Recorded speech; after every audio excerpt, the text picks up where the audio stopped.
बात करेंगे इस सेगमेंट में खास तौर पर कोरोना विस्फोट की। कोरोना की त्राही कोरोना ने त्राहिमाम इस देश में इस वक्त मचा के रखा हुआ है। दूसरी लहर बहुत तेजी के साथ आगे बढ़ रही है और हमने अपना फर्ज समझते हुए आपको ये बताना, ये सचेत करना, ये अलर्ट करना ज़रूरी समझा है कि मास्क ज़रूर लगा के रखें। और ये इस वक्त की सबसे बड़ी दरकार है, क्योंकि अगर आपको कोरोना से बचना है, दूसरी लहर पहली लहर के मुकाबले कहीं तेज़ी से आगे बढ़ रही है और ऐसे में सिर्फ और सिर्फ एक रास्ता बचता है, वो है मास्क पहन के रखने का। और दूसरी अपील जो इस वक्त मैं आपसे करना चाहूँगा वो है टीका लगवाने की। अगर आपकी उम्र टीका लगाने वाली हो गई है तो वैक्सीनेशन ज़रूर करवाएं, इसी वक्त करवाएं, जल्द से जल्द करवाएं। इस बीच आपको ये भी बता दें कि किस तरीके से ये खतरनाक लहर जानलेवा बनती जा रही है, सरकारों के लिए मुसीबत बनती जा रही है। मुंबई में नाइट कर्फ्यू लग गया था, आज से दिल्ली में भी नाइट कर्फ्यू का ऐलान कर दिया गया है। रात को 10 बजे से लेकर सुबह 5 बजे तक अब दिल्ली में नाइट कर्फ्यू रहने वाला है और ये नाइट कर्फ्यू 30 अप्रैल तक जारी रहेगा।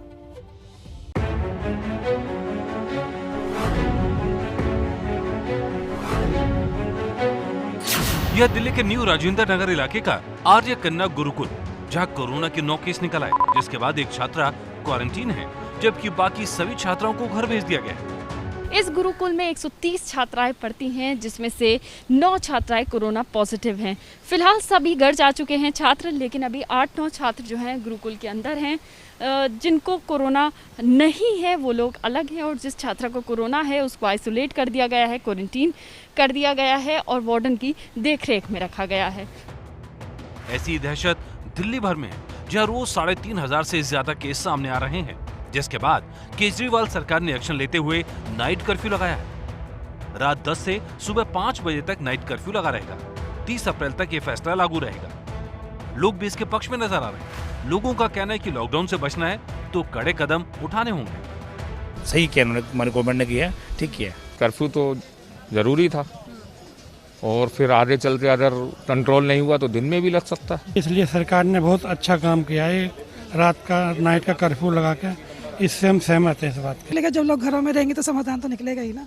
सड़कों पे सब लोग आ जाएंगे तो कैसे होगा। हालात तो खराब है ही है, व्यापार का, धंधे का सारा कुछ है ही है। तो सख्ती होनी चाहिए, पर उसको तरीके से होनी चाहिए कि काम धंधे पे असर ना पड़े। कुछ लोगों का बेपरवाह रवैया तो कुछ सरकार की लापरवाही, कोरोना फिर दरवाजे पर आकर खड़ा हो गया है। पहले ढिलाई दी और अब दवाई के नाम पर राजनीति हो रही है।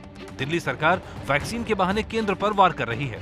ये दुर्भाग्यपूर्ण है कि हमारे देश के अंदर वैक्सीन इजाद की गई, हमारे देश के लोग मर रहे हैं, हमारे देशों के लिए क्राइटेरिया फिक्स की जा रही है और हमारे देश की वैक्सीन जो है विदेशों में भेजी जा रही है।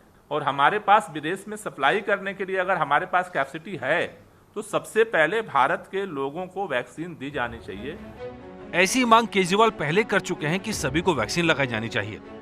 दिल्ली में अब तक 13,73,454 लोगों को पहली डोज लगाई जा चुकी है, जबकि 2,99,084 लोगों को दूसरी डोज लगाई जा चुकी है। लेकिन कोरोना को रोकने के लिए ये नाकाफी है। महाराष्ट्र के मुख्यमंत्री उद्धव ठाकरे ने वैक्सीन लगाने की उम्र 45 से घटाकर 25 साल करने का अनुरोध किया था। वहीं केंद्रीय स्वास्थ्य मंत्रालय ने इसका जवाब दिया है कि टीका सिर्फ उन्हीं को दिया जाता है जिन्हें जरूरत हो। उद्देश्य कभी ये नहीं होता कि जिसको चाहत है उसको टीका दिया जाए। उद्देश्य हमेशा ये होता है जिसको जरूरत है उसको टीका दिया जाए।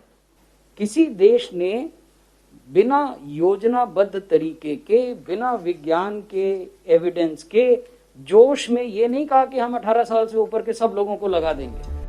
देश की आबादी काफी बड़ी है, ऐसे में सभी को वैक्सीन लगने में अभी वक्त लगना तय है। लेकिन ये सभी को पता है कि अभी ढिलाई बरतनी नहीं है, लेकिन लापरवाही बढ़ती गई, जिसका नतीजा अब सबके सामने है और दिल्ली समेत देश पर फिर कोरोना कह ढा रहा है। लगातार कोरोना के केस बढ़ने के मामले सामने आते जा रहे हैं। दिल्ली का हाल आपने देखा। इस वक्त बड़ी खबर मुंबई से भी आ रही है। दिल्ली में 5,000 से ज्यादा केस अब तक सामने आए हैं। आज के दिन का यह सबसे बड़ा फिगर है। मुंबई में एक्टिव मरीजों की संख्या एक दिन में 10,000 के ऊपर निकल गई है। तो दिल्ली में 5100 नए कोरोना के मामले सामने आए। मुंबई में यह आंकड़ा 10,000 के ऊपर निकल गया है। मुंबई में कल पहला नाइट कर्फ्यू था। वहां क्या स्थिति रही रात भर, देखिए हमारी ये ग्राउंड रिपोर्ट।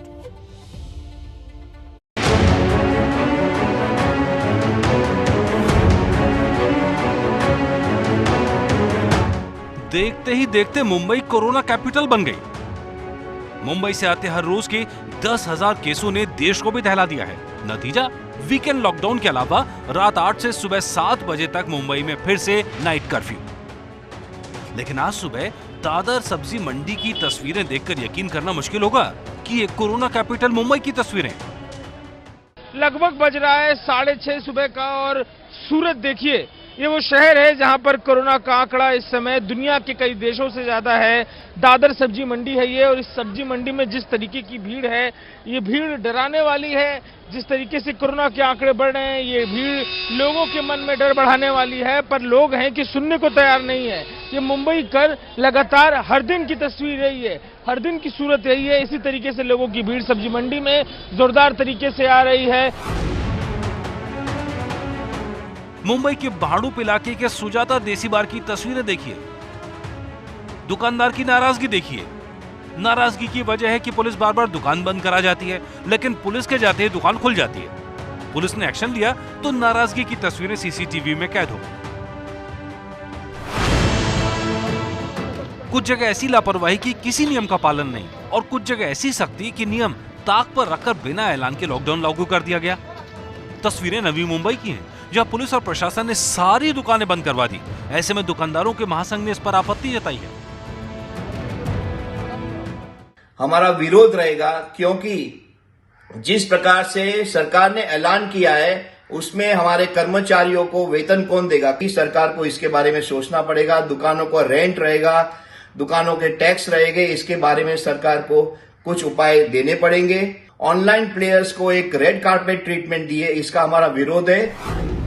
मुंबई समेत महाराष्ट्र में केस बढ़े तो सरकार ने सख्ती दिखानी शुरू की, जिसके चलते मजदूर फिर से पलायन को मजबूर हो गए। काम धंधे फिर से बंद होने की आशंका के चलते मुंबई के बांद्रा कुर्ला टर्मिनस पर मजदूरों की भारी भीड़ थी।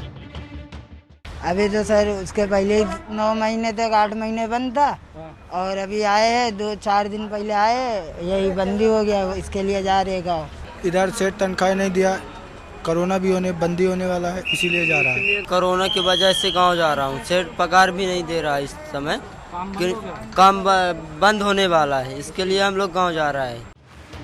कोरोना के जाल में मुंबई फंसी हुई है। कुछ वक्त पहले तक मुंबई वासियों को भी लगता था कि कोरोना खत्म हो गया, लेकिन नई लहर पिछली से भी तेज फैल रही है, और यही वजह है कि मुंबई को नए कोरोना विस्फोट का सामना करना पड़ रहा है।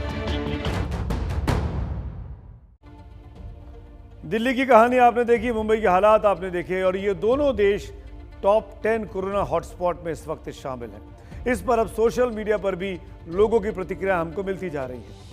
ट्विटर यूजर कल्पना इमरोज जोसेफ लिखती हैं कि कोविड-19 विस्फोट वहां तक जाएगा जहां तक जनता नहीं समझेगी। जनता को एहतियात बरतना बहुत जरूरी है।